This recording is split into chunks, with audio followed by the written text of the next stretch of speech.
మీలో చాలామంది ఈ రెసిపీ కోసం చూస్తున్నారని నాకు తెలుసు. సో నా స్టైల్లో పన్నీర్ గ్రిల్ శాండ్విచ్ ఎలా ప్రిపేర్ చేశానో చూసేయండి. ముందుగానైతే వెజ్జెస్ అన్ని చాప్ చేసి పెట్టుకున్నాను. నేను ఇందులో యూజ్ చేస్తుంది పన్నీర్, టమాటో, ఆనియన్, కుకుంబర్. ఇంకా ఎక్స్ట్రా మీకు ఏదైనా కావాలంటే అది కూడా యాడ్ చేసుకోవచ్చు. ఇంకా నేను స్వీట్ కార్న్ కూడా యాడ్ చేశాను బాయిల్ చేసి. ఇంకా అవన్నీ యాడ్ చేసుకొని దాంట్లో కొంచెం మయోనీస్ అండ్ అలాగే టమాటో కెచప్ ఇవన్నీ యాడ్ చేసుకొని మంచిగా మిక్స్ చేసుకున్నా. అసలు ఈ సాలడ్ టేస్ట్ అయితే చాలా బాగుండే. ఓన్లీ సాలడ్ తినో టేస్ట్ చాలా బాగా వచ్చింది. ఇంక ఇవన్నీ మంచిగా మిక్స్ చేసేసుకొని మీరు దీంట్లో కావాలంటే పెప్పర్ పౌడర్ కూడా యాడ్ చేసుకోవచ్చు. బట్ నేను యాడ్ చేయలేదు.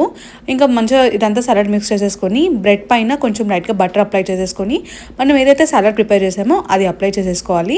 ఇంకా 2 సైడ్స్ అయితే బటర్ అప్లై చేసేసుకొని మంచిగా గ్రిల్ అయితే చేసుకోవాలి. నేను ఇక్కడ ఓవెన్లో గ్రిల్ చేసుకుంటున్నాను. మీ టోస్టర్ ఉన్నా కూడా దాంట్లో కూడా గ్రిల్ చేసేసుకోవచ్చు. అసలు చాలా సింపుల్ ఇది. బ్రేక్ఫాస్ట్ టైంలో కానీ స్నాక్ టైంలో కానీ తింటే మాత్రం చాలా బాగుంటుంది. మీరు ఎప్పుడైనా ట్రై చేయకపోతే ఒకసారి ట్రై చేయండి. ఇలా టేస్ట్ అయితే చాలా బాగా వస్తుంది. రెసిపీ నచ్చినట్లయితే లైక్ చేయడం అస్సలు మర్చిపోవద్దు. మరెన్నో ఇలాంటి వీడియోస్ కోసం to subscribe. Thanks for watching.